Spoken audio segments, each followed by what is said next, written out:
5 साल बाद कल मैं अपने एक दोस्त से मिला था। अपने कॉलेज लाइफ के बाद 2 साल बाद ही वो जो मेरा दोस्त था वो मुंबई चला गया था सॉफ्टवेयर काम करने के लिए, तो मैं अपने होम टाउन पे रह गया था। और जब वो यहाँ से गया था ना तब मैं मार्केटिंग का काम कर रहा था। तो 5 साल बाद वो अपने घर आया, होम टाउन पे आया, तो उसके साथ मेरा मिलना हुआ, उसने मुझे कॉल किया, हम जाके कॉफ़ी शॉप में बैठे। तो लाइफ के बारे में काफ़ी डिस्कस हुआ, उसके बाद कॉलेज लाइफ कैसा था, उन सब के बारे में डिस्कस किया, मुंबई पे कैसा चल रहा है, नहीं चल रहा है, उन सब के बारे में हमने डिस्कस किया। तो बातों-बातों में उसने मुझे पूछा कि भाई तू आजकल क्या कर रहा है? तो मैंने उससे कहा कि भाई मैं यूट्यूब पे वीडियोज़ बनाता हूँ और स्टॉक मार्केट में इन्वेस्ट भी करता हूँ। देखो जब हम यूट्यूब पे चैनल शुरू करते हैं ना तो अपने दोस्तों के साथ ये शेयर नहीं करते, क्योंकि हमें थोड़ा एक शेमफुल जैसा लगता है कि भाई दोस्तों के साथ क्या शेयर करना? तो दोस्तों के साथ इतना शेयर नहीं करते। तो मैंने भी नहीं किया था। तो जब उसने पूछा कि तब मैंने उसको बताया कि मैं यूट्यूब पे काम करता हूँ और स्टॉक मार्केट में भी इन्वेस्ट करता हूँ। डिस्कस करने के बाद उसने मुझसे पूछा कि तू जो मार्केटिंग का काम करता था उसका क्या हुआ? तो मैंने उससे कहा कि भाई देख वो मार्केटिंग का काम मुझे अच्छा नहीं लगा और उसमें मुझे ग्रोथ नहीं दिख रहा था और फ्यूचर भी नहीं दिख रहा था, तो मैंने उसको छोड़ दिया। हालाँकि आज अगर मैं बात करूँ ना तो मार्केटिंग मेरे होम टाउन में बहुत बढ़िया चल रहा है, लेकिन मैं उस फ़ील्ड को ही छोड़ चुका था। उसके बाद काफ़ी सारा डिस्कशन हुआ, बात किया हम लोगों ने लेट नाइट तक, लेट नाइट भी नहीं कहूँगा, 10-11 बजे तक हम लोग बैठ के बात कर रहे थे। उसके बाद वो अपने घर गया, मैं अपने घर आया।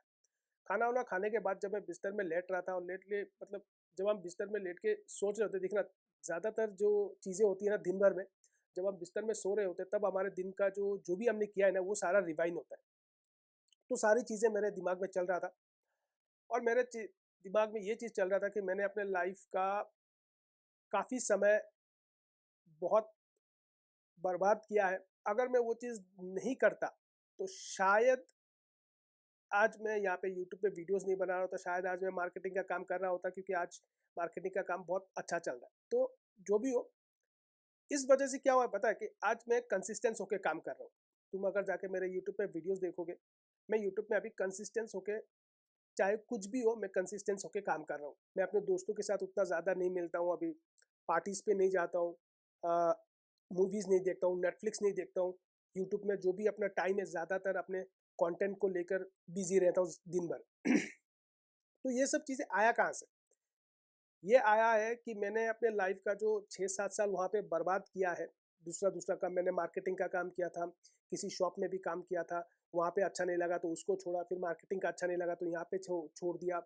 तो इन सब से होता क्या है ना कि जब हम यंग एज में थे, तो तब पता नहीं चलता कि हम अपने टाइम को किस तरह बर्बाद कर रहे हैं। लेकिन जब वो एज निकल जाती है, जब 30-35 के होते हो ना, तब पता चलता है कि हमने लाइफ का कितना इंपॉर्टेंट टाइम बर्बाद किया है। देखो पैसा कमा सकते हो कभी भी, लेकिन टाइम वो तुम नहीं ला सकते। इसलिए आज मैं यूट्यूब पे कंसिस्टेंस होकर काम कर रहा हूँ। कई बार दोस्त लोग बुलाते हैं कि आजा भाई चलो घूमने चलते हैं, मैं नहीं जाता हूँ।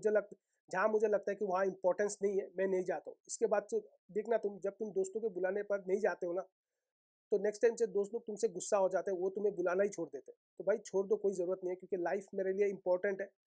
दोस्त ठीक है एक टाइम के लिए, लेकिन वो मेरे ज़िंदगी को नहीं चलाएंगे। और जो मैंने बर्बाद किया उसको अब मैं और बर्बाद नहीं करना चाहता।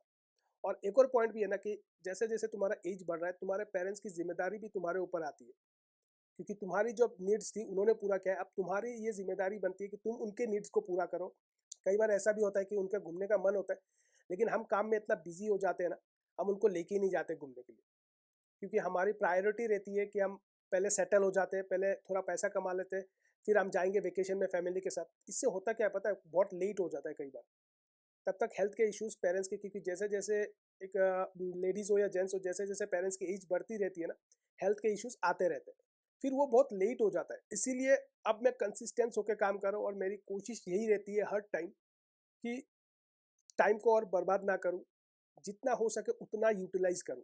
इसलिए मैं तुमसे ये कहना चाहूँगा कि जो टाइम मैंने वेस्ट किया, जो टाइम मैं अपने लाइफ का यहाँ वहाँ, कभी इस काम कभी वो काम, कंसिस्टेंट नहीं कर पा रहा था, अपने लाइफ में डिसिप्लिन नहीं था और खुद को बहुत तुर्रम खान समझ रहा था कि मैं बहुत कुछ बड़ा कर लूंगा, ये कर लूंगा, वो कर लूंगा, तो भाई तो मैं तो बर फुद्दू निकला, मैं खुद एक फेलियर निकला हूँ। तो इसलिए मैं नहीं चाहता कि तुम वो चीज़, तुम्हारे साथ वो चीज़ हो। इसलिए जो भी तुम कर रहे हो ना उसको करते रहो कंसिस्टेंस होके, क्योंकि अगर तुम 2 महीना किसी काम को करके फिर छोड़ दे रहे हो ना, तुम्हारे लिए वो 2 महीना बर्बाद हो गया। फिर तुम गैप दे के फिर अगर उस काम को शुरू करोगे ना, तो वो काम में तुम्हें इतना इंटरेस्ट नहीं लगेगा और तुम्हें लगेगा कि भाई इससे कुछ ग्रोथ नहीं हो रहा है, मैं छोड़ देता हूँ। फिर तुम कुछ और काम शुरू करोगे, फिर कुछ और, फिर कुछ और। इससे होगा क्या, तुम अपने टाइम पूरा वेस्ट करोगे, तुम्हारा कोई भी काम में मन ही नहीं लगेगा। फिर तुम्हारे तुम्हारे में ना काम करने की एक जो क्या कहते हैं उसको, इंटरेस्ट होती है ना, वो इंटरेस्ट ही नहीं जाएगा। इसीलिए कोई भी काम कर रहे हो पूरे इंटरेस्ट के साथ करो, पूरा कंसिस्टेंस होके करो। और ये भी तो देखना होगा ना कि भाई जैसे जैसे तुम्हारा एज बढ़ता जाएगा, तुम्हारे पेरेंट्स के एज भी और ज़्यादा बढ़ेंगे, तुम्हारे ऊपर जिम्मेदारियां आती रहेगी, और जितने ज़्यादा जिम्मेदारी आएगी उतना तुम्हारे ऊपर प्रेशर आएगा। इसीलिए किसी एक काम को करना बहुत ज़्यादा ज़रूरी है।